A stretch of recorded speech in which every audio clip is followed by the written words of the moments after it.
네, 뭐 좀 예측하기 어려웠지만 글로벌 채권 시장이 조금 준동하고 있습니다. 움직임이 조금 과격한 편인데 이와 관련해서 시장 진단을 좀 들어보도록 하죠. 대신증권 글로벌 마켓 전략실 이경민 연구위원 자리에 있습니다. 어서 오십시오. 예, 안녕하십니까. 네.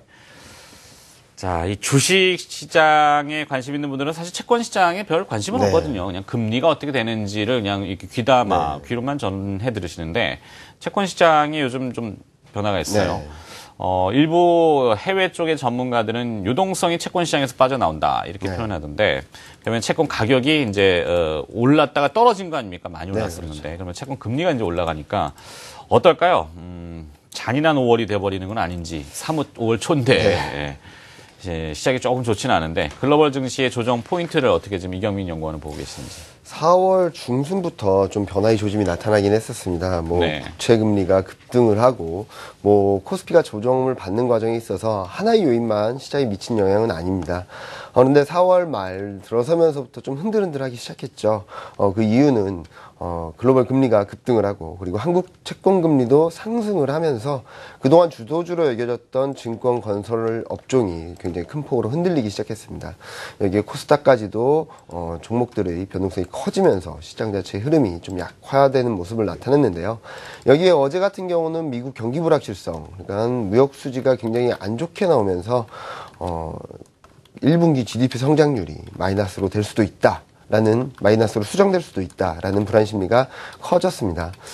이런 불안 심리들이 가중되면서 시장은 다시 좀 큰 폭의 조정을 받았고 오늘까지도 2100선을 하회하고 2090선까지 위협하는 모습을 보이고 있습니다.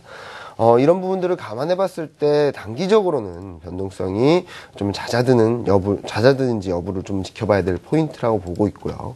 그리고 조정의 시작이었던 부분들이 금리 급등세였다는 점에 있어서 금리가 얼만큼 진정되는지 여부를 좀 체크할 필요가 있습니다. 네.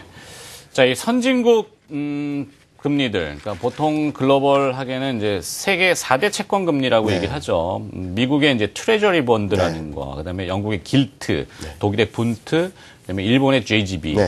근데 이 일본 JGB 빼놓고는 미국, 영국, 독일 국채 금리가 오른단 말이죠. 채권 가격 떨어지고 그 스타트는 일단 독일에서 먼저 출발을 한 것 같긴 해요. 오늘 또 저녁에 영국에 총선이 있으니까 이 불안감에 또 채권 시장이 또 변동하는 것 같고. 여기 이제 우리나라 국채 금리까지 영향을 받았어요. 오늘은 이제 증권사들이 국채 선물 방어에 나섰습니다. 밀리면 죽는다죠.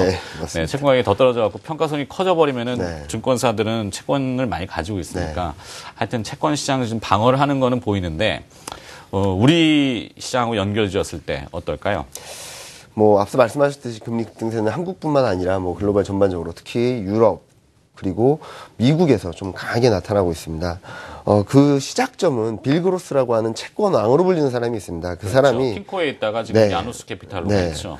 4월 21일 날 한 말이 있습니다. 독일 1년 만기 국채 매도는 일생일대의 기회다라는 코멘트를 자기 블로그에 썼습니다. 그렇죠. 그 블로그가 문제였어요. 그렇게 되면서부터 국채 매도가 급격하게 증가했습니다. 특히 독일은 거의 0% 수준에 내려왔던 10년 만기 국채 금리가 급등세를 보이면서 좀 심리를 좀 뒤흔드는 모습인데요. 그림을 한번 보여드리겠습니다. 서유럽 채권의 순자금 흐름인데요.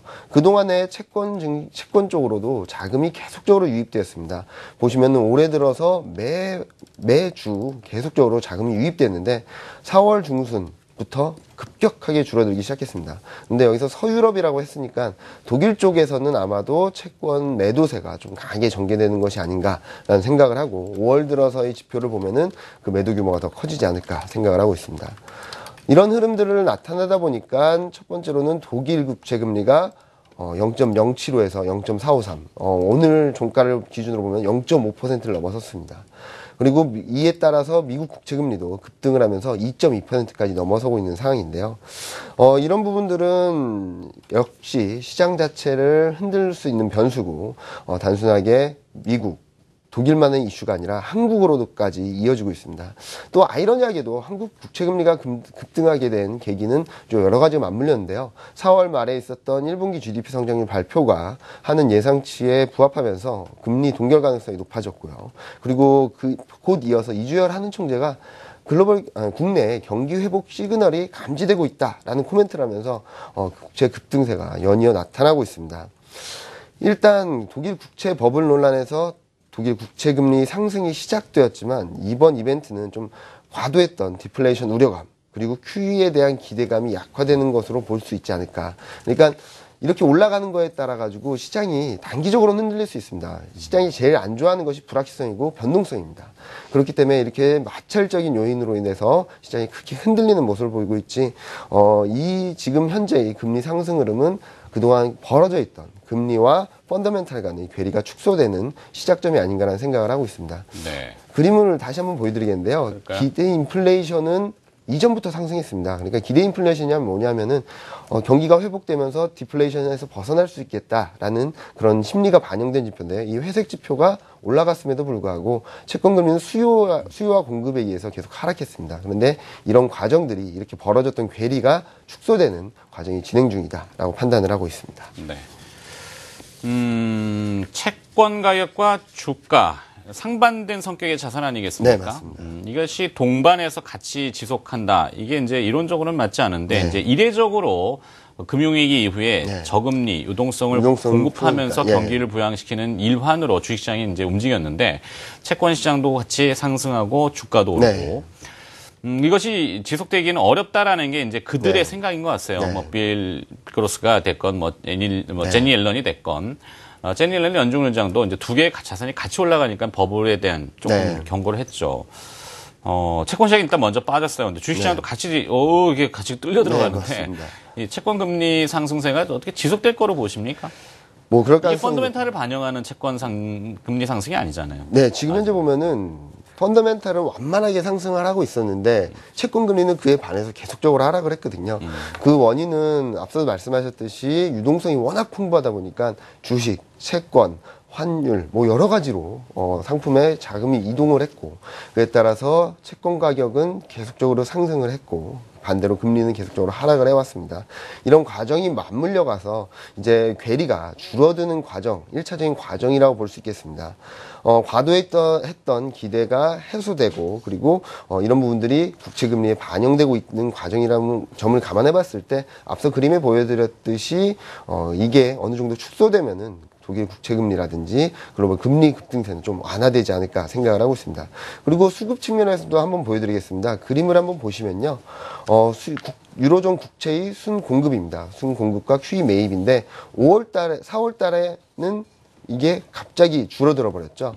그러면서 금리가 좀 상승하는 모습을 보였고 5월 달부터는 이런 부분들이 해소되면서 시장 자체의 흐름은 완만해지지 않을까. 그러니까 금리가 저점을 확인했다는 것은 맞는 사실입니다. 하지만 지금과 같은 급등세가 이어지긴 좀 어렵다고 생각을 하고 있습니다. 그리고 유로화 또한 금리와 마찬가지로 연초 이후 펀더멘탈보다는 수급에 의해서 움직였던 것이 강했습니다. 유로화가 반등을 하면서 유로 캐리 청산 트레이드, 그러니까 유로 캐리 총수익 지수인데요. 이게 좀 완화되고 있지만 미국과 유럽의 통화정책 차이를 감안해 봤을 때 이런 흐름이 뭐 이렇게 완전히 꺾여서 없어진다고 보기보다는 어느 정도 과열을 해소한 다음에 다시 움직일 가능성이 높지 않나라는 생각을 하고 있습니다. 네. 어쨌든 재료는 앞서 이제 몇몇 채권 전문가들의 이제 채권 가격 거품 그래서 매도가 나왔고, 근데 실제 수급 상황을 보면은 네. 예, 독일 국채가 이제 많이 급등했다가 지금 금리 올라가면서 떨어졌잖아요. 네. 저가 메리트가 생겼는데 글로 자금이 안 들어간단 말이죠. 네. 이를 두고서는 일각에서는 유럽의 양적 완화가 조기에 종료되는 거 아닌가? 네. 이렇게 또 생각한단 말이에요. 유로화가 반등을 했어요. 네. 이건 어떻게 봐야 됩니까? 뭐 일단 유로 반등에 있어서는 긍정적으로 볼 수 있겠습니다. 펀더멘탈을 반영하는 과정이 아닌가라는 생각을 하고 있기 때문인데요.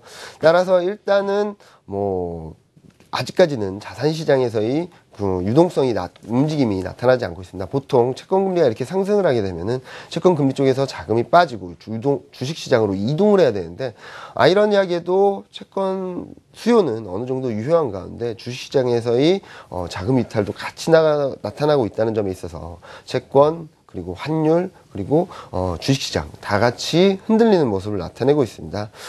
그림을 한번 보여드리면요. 최근 서유럽 주식형 펀드에서 자금이 좀 빠르게 유입되는 규모가 빠르게 줄어들고 있습니다. 채권형 펀드도 그렇고 주식형 펀드도 그렇죠.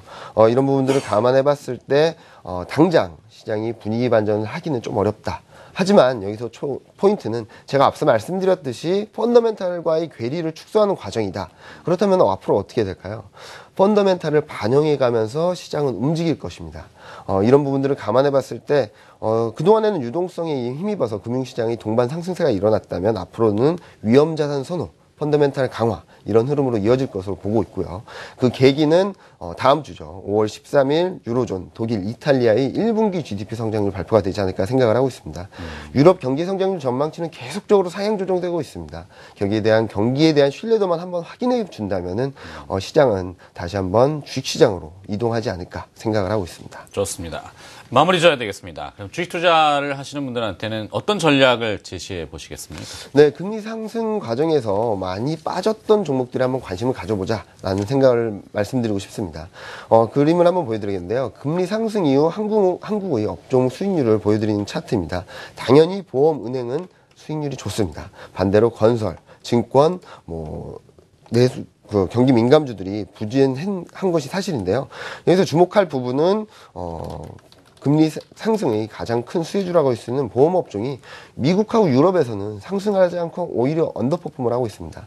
그만큼 금리의 상승이 추세적이지 않을 수 있다는 심리가 반영된 것이 아닌가 생각을 하고 있습니다.